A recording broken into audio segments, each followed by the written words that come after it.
Depression एक ऐसा मर्ज़ है जिसमें इंसान का मूड लो होता है। जल्दी मरीज़ की आंख खुल जाती है और फिर आंख नहीं लगती।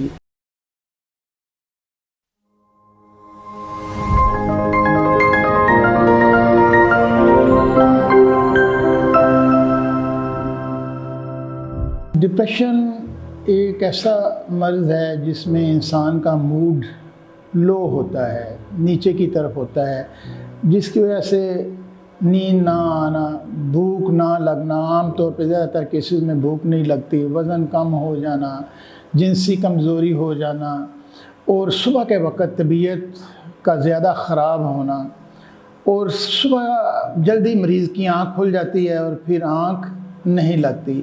मरीज़ को दिन चढ़ते हुए एक बहुत बड़ी मुसीबत महसूस होती है कि आज का दिन भी आ गया है, ये मैं कैसे गुजारूँगा, जो कि आहिस्ता आहिस्ता दिन गुज़रने के साथ थोड़ी तबीयत में बेहतरी आती है और माज़ी के मुतल्लिक़ मरीज़ ज़्यादातर अपनी नाकामियों को याद करता है।